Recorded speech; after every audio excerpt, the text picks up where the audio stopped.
Welcome everyone to this broadcast. Mark DeJesus here. What I'd like to do is take a subject and break it down in the context of mental health.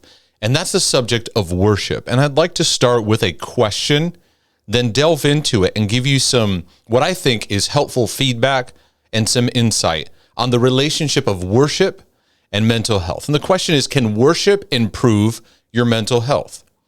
Now, I want to use that question as a way to dive personally into this subject and then give you some feedback on how you can grow in greater mental health in your journey by understanding the power of worship in your life. Now, I'm going to bring you back to what I call the renovation in my life, the spiritual renovation, where about 15 years ago, as of the time of this recording, a little bit more, I am in this many years of trying to work through areas of anxiety, what was obsessive, compulsive kind of patterns, didn't realize how much of it was influenced by that, struggles with depression, my thoughts, and really just in a inner turmoil inside of me.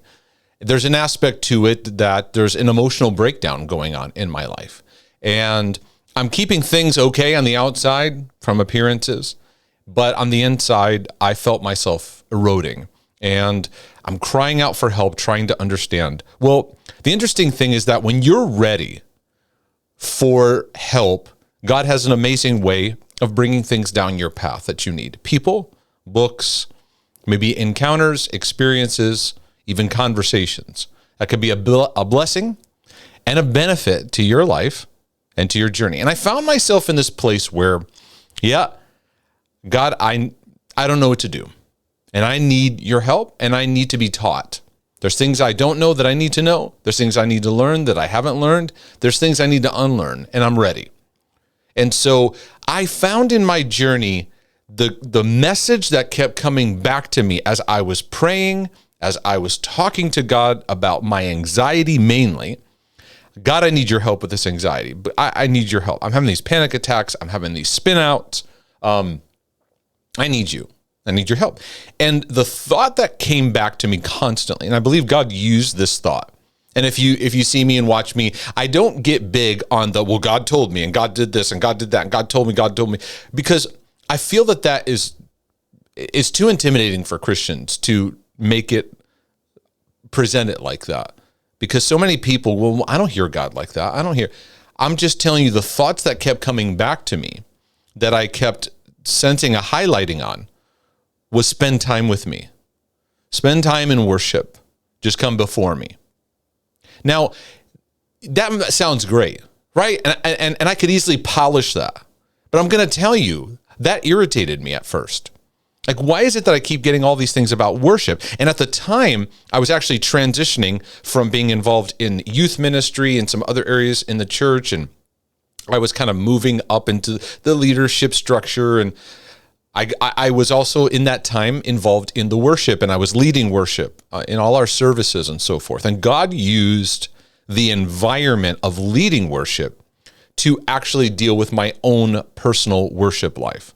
Because I'm going to give you an inside scoop. It's not a great observation, but it's true, is many worship leaders, they don't really have a personal worship life. They may have musical time or rehearsals, or many times they're using the stage time as their way of connecting to God versus letting it be an overflow of their personal experience and expression on a regular basis.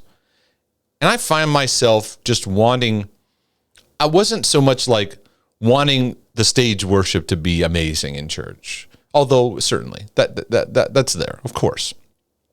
But my focus was turned to, I need to start working on some things in my own heart, in my own life. But I was frustrated with this signal of, I want you to worship, because I'm like, God, I want you to heal me of my anxiety. What does worship have to do with anxiety? I find in our journey, we can get very frustrated with God because we want him to work on a certain agenda, but he's working somewhere else. And we get very frustrated because we want him to work on this agenda. Maybe you're single, you want to get married. God, I want a spouse, I want a spouse, I want a spouse. And you're spinning and spinning about the spouse. Oh, God, I need it over here. You're focused on an issue and God's over here. And you feel like you're almost like God's working against what you're asking him of.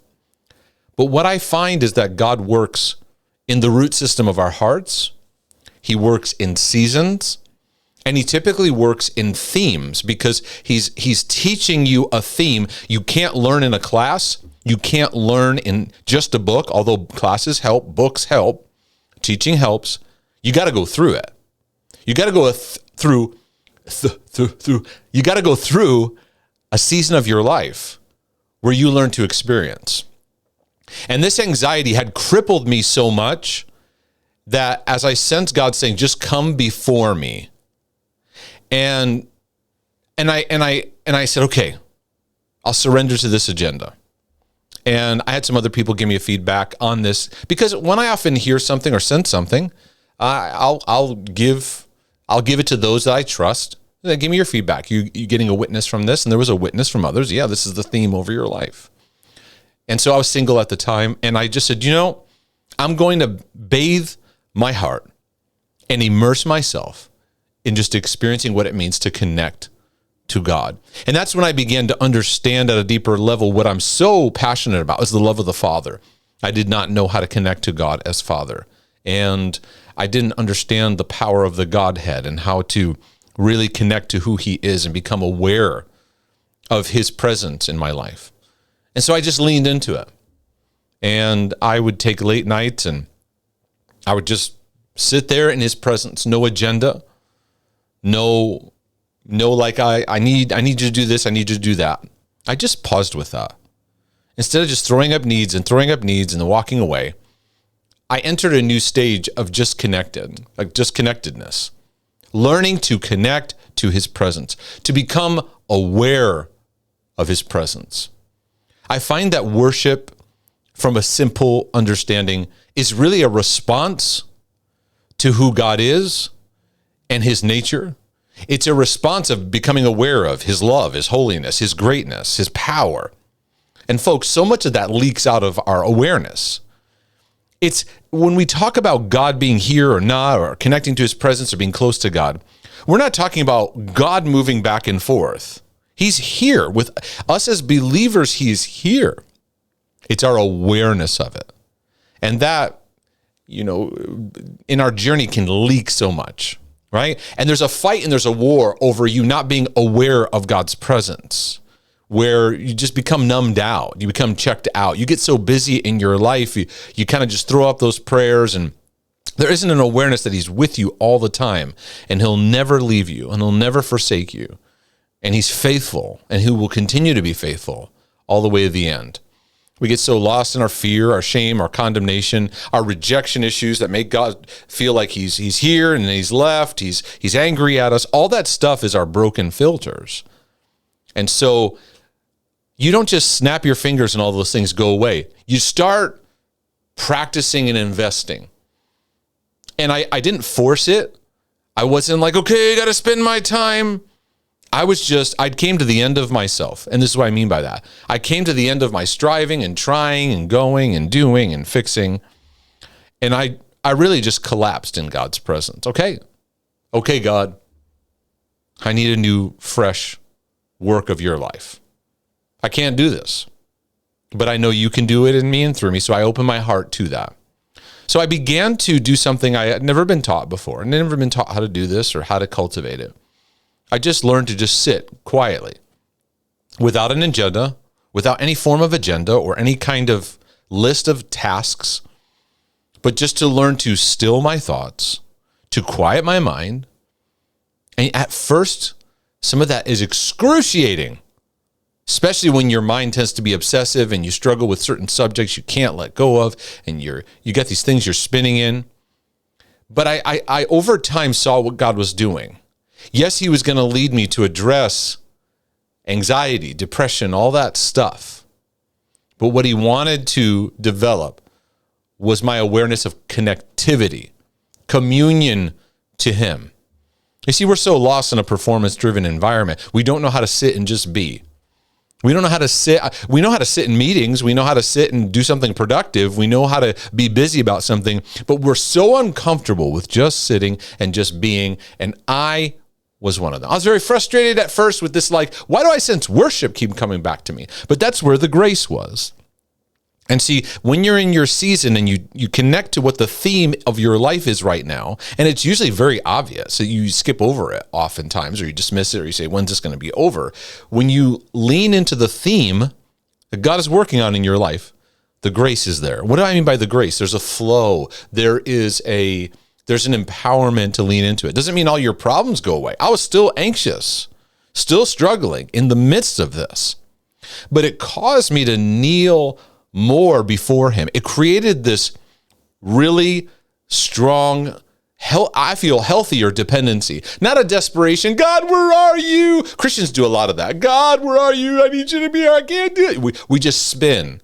And that often leads us nowhere. I learned to be honest about my need for him, but also stirring up my faith. I know you're here even though I'm struggling, and I know you're meeting me in this. And I'm just going to learn to tune my senses to who you are. That worship is a response to his nature, his characteristics.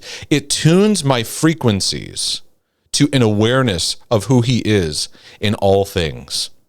And so it led me into the exhortation found that Jesus gave in Revelation 3:20, where he said, behold, I stand at the door and knock.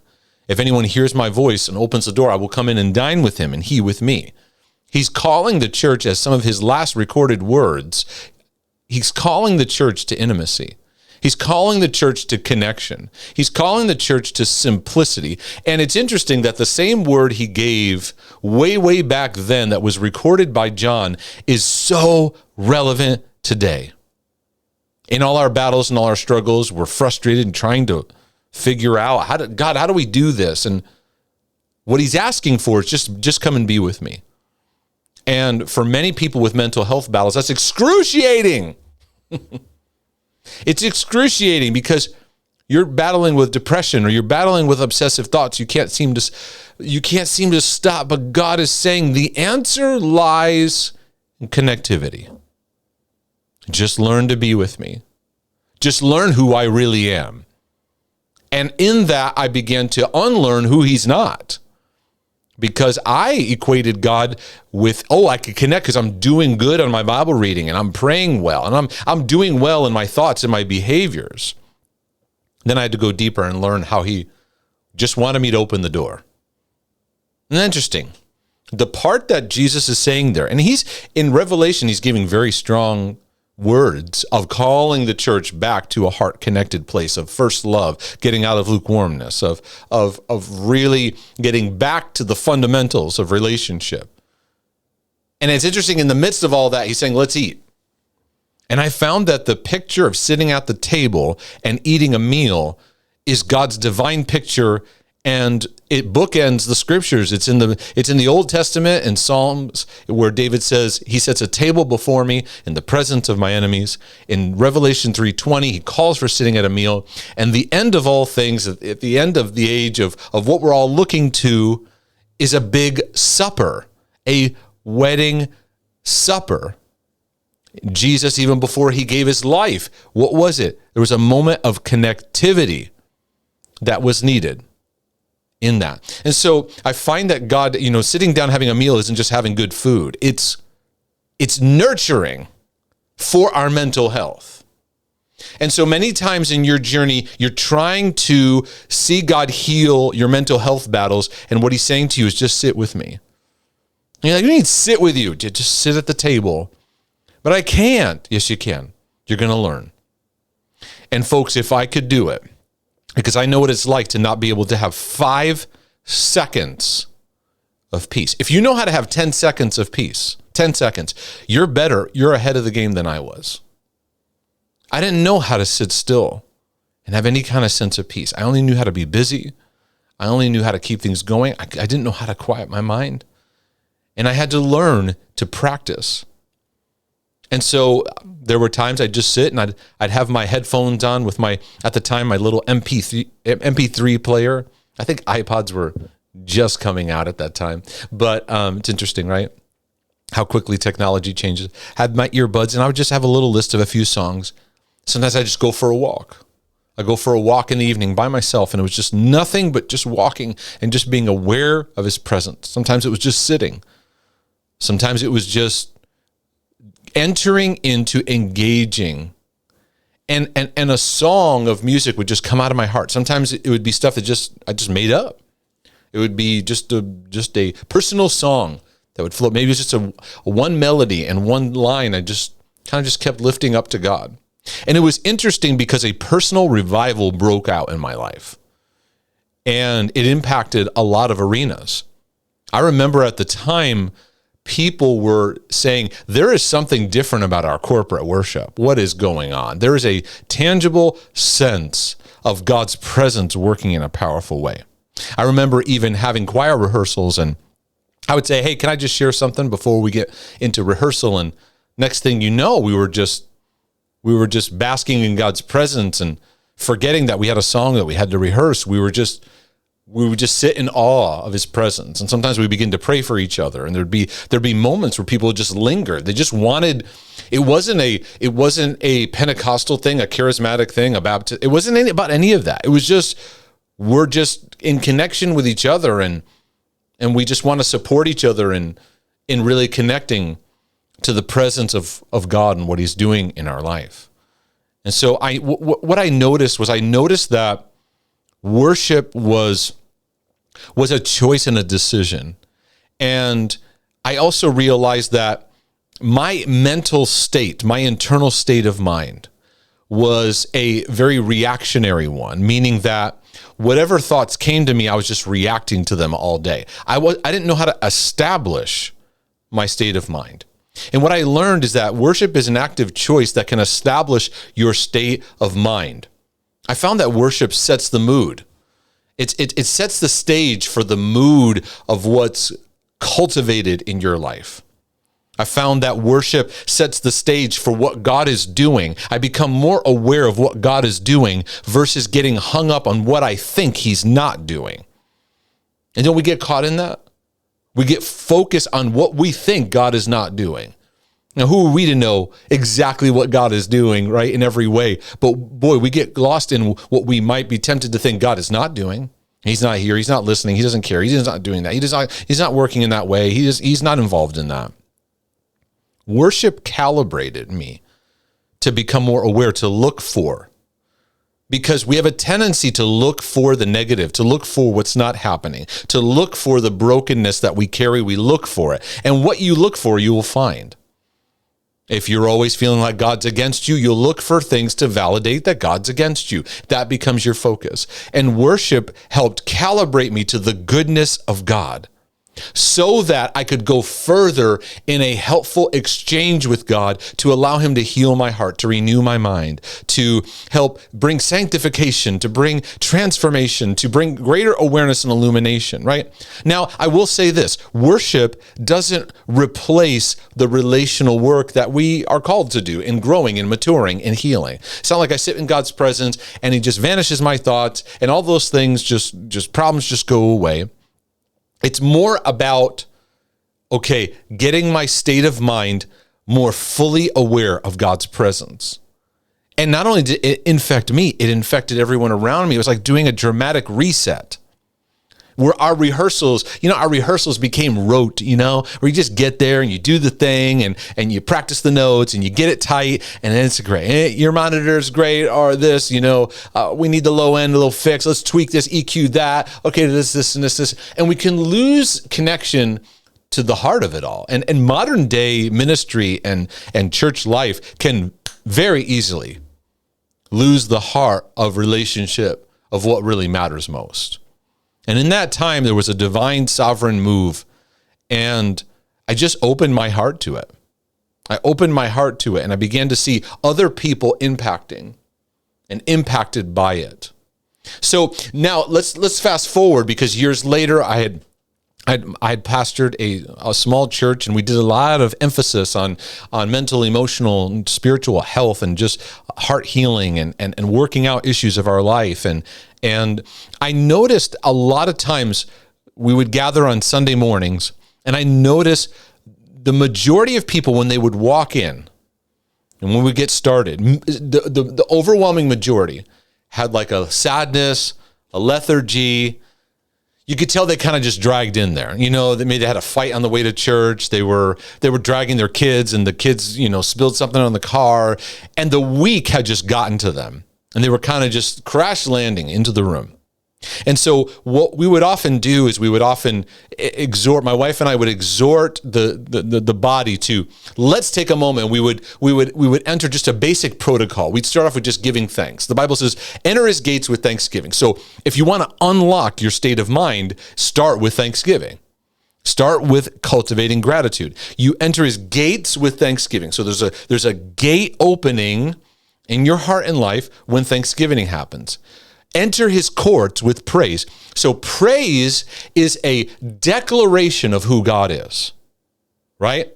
Now you're getting Pentecostal mark. See, this is where I get frustrated when I look at the whole body of Christ, is that we take certain things, and if I say, praise the Lord with your mouth, you'll go, oh, he's charismatic. I was like, oh, how did we get to that point? How did we get to that point where it is completely acceptable to scream and shout your brains out at a game, but in church, if you do that, you're one of those kind. And I really challenge people on that, because it's Bible. It's Bible to, you know, be thankful unto him, bless his name, shout unto God with a voice of triumph. Like those are things of ushering in the people of God into an awareness of who he is. Thanksgiving is expressing that appreciation for who he is and what he's done. Praise echoes the declaration, because there's something powerful when our words start to declare who God is. So I started practicing that in my life. And now this is my personal journey. I started even in my own bedroom, by myself, nobody there. I started dancing before the Lord. And if you look at me pre that, I would tell you this is not my personality. You know, it's kind of like my Norwegian side took over. Like, we don't do that here. Meanwhile, my Puerto Rican side was like, come on, let's go. But I found that I was conditioned that kind of expression was fanatical. When I found myself in the midst of mental health battle, just dancing before the Lord in my bedroom by myself. I wasn't getting anyone's attention, wasn't trying to get any kudo points. I was like, you know what? This is a divine sovereign thing in my life. Feeling the anxiety right here in my chest, dancing before my Father in heaven and before my Lord. Because I'm like, I'm going to learn to use my mouth and use my body to shift my state of mind. And I realized that gradually I was making these shifts in my internal state. And I realized I can make a choice. I can make a choice to become aware of God's presence, and it's not going to float over me. Many of you wake up in the morning and you want God's presence to just float to you, meet you, and just jar you out. God will not change your state of mind, your focus for you. He won't. He will not take over your faculties. So stop praying to him in that kind of way. He is inviting you, but we have to take a choice and decide. And so it was in the atmosphere of this. This is the best way I can explain it. In the atmosphere of this, I remember praying a prayer of, God, if it's in your word, I want it. I want to understand it. Even if it's tough to process at first, I want it. And the Bible began to unfold in my life in a very divine way, in ways I'd never seen before. And so I'd have this kind of experience. I would read something and go, I never saw it this way before.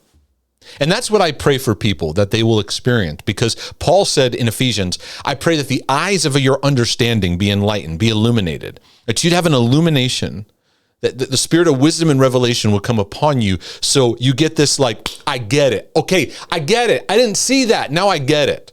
This is not something that you're going to find in ruminating and introspecting and spinning, obsessing. Nope. Revelation arrives to you as you just engage God relationally. What comes to the surface will come to the surface for what you need to learn in the time you need to. You don't have to go, chasing it with all this striving, although a searching heart is great. It's not going to be found in like trying to like, many of you write to me and you've got these theological questions and you think if I figure out these questions, it'll solve it. No, then you got another one. You got another one. You got another one.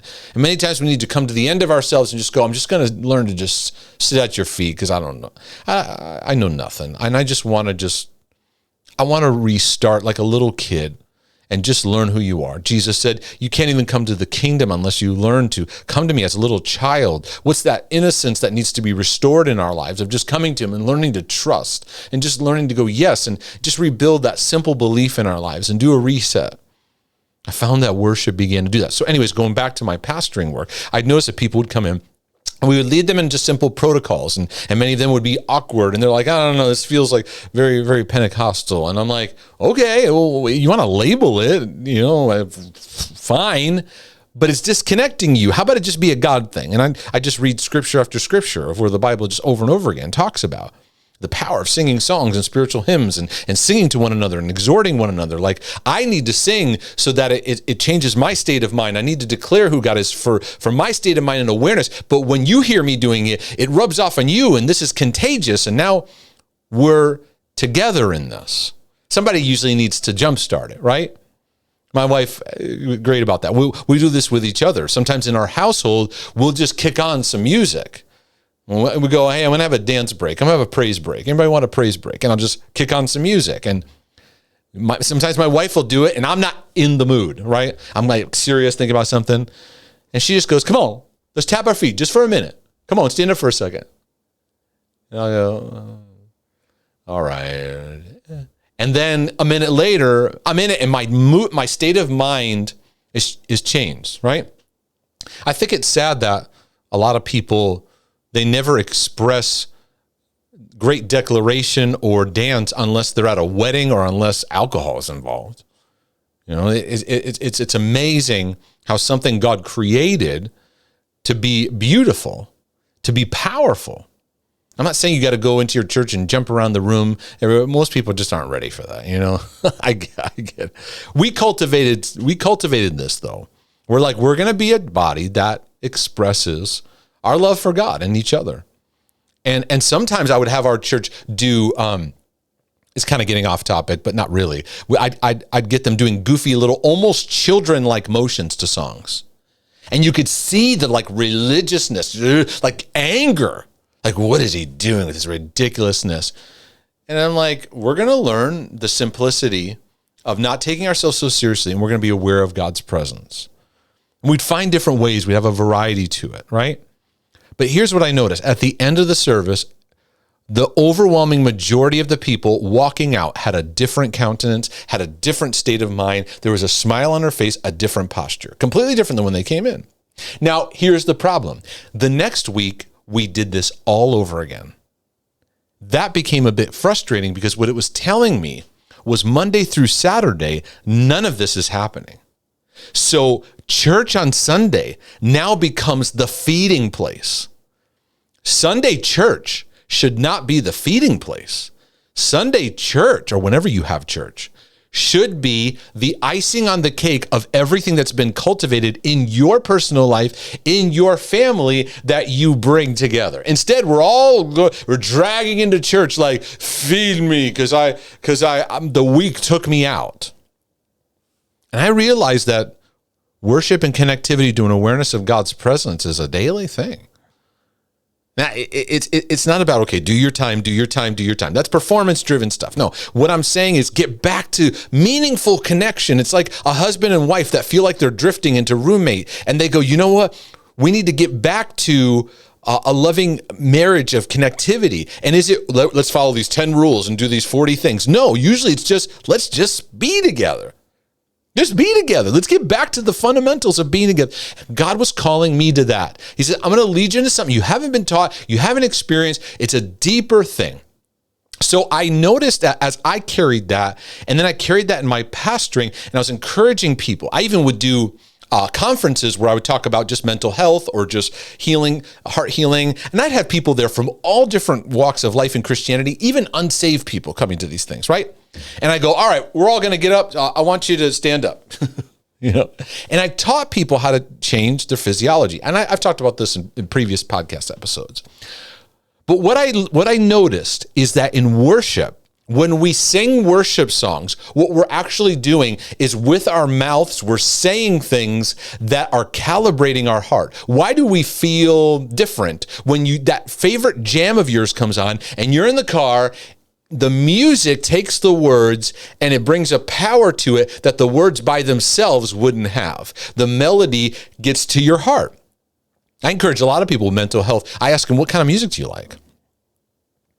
You may need to kick that on because it opens up and calibrates heart connection. You get that favorite song or whatever. And so in that, you're saying phrases like, how great is our God, or even the old, then sings my soul, my Savior God to thee, how great thou art. It is well with my soul. Songs like, he set me free. I'm alive in him. I belong. I'm a child of God. Yes, I am. What is that? That's declarative awareness, response of God's presence in your So it shows we actually need the power of our words to declare, and that shifts our state of mind. And so when this light, turned on, I realized the power of using my words. Or Mark, are you saying it's just kind of like a claim it kind of thing? Is you kind of you're into this declaration? Your words are a rudder. So I find worship takes our words and forms them into a more emotionally connected setting. Oh, you're talking about emotions, Mark. You see all these like hang-ups that we go through? Yes, it's okay to emotionally connect to God. That's okay. Yes, our emotions can lie. Yes, our emotions can get off track, of course. But it doesn't dismiss we are relational beings connecting with God. And God is looking for this. He's looking for heart connection. And many people write to me, say, I'm stuck in my head. I don't know how to get in my heart. And it's usually simple things that recalibrate the heart, not complicated things, not heady things, simple things. And so I'd find myself in my journey just singing simple songs, the simple choruses. Like I exalt thee, the song written, I think it was in the 70s. It was just I exalt thee over and over again, and I just cultivate that, and I'd learn to be still and know He's God, and just learn to connect to the awareness of the majesty of who He is. And certain songs would just grip me, and I'd drop to my knees, and I'd just weep. And you can't force it. Don't strive in it. Just make a decision to let your heart land in it because you want it. Worship will impact your physiology for certain. But it sets the stage. I think the take home with worship and mental health is it sets the stage for what God is further doing in your life. Hearing from Him, connecting to Him. Maybe it's doing an exchange of healing. You're bringing your grief to Him and He's healing it. You bring a wound that you're aware of too, and now He brings healing to that, and you start to connect to it. You start to get encouraged in your life, or maybe you think of someone, and that's a time to pray for them, and you start to be aware now of how you can be a blessing to others.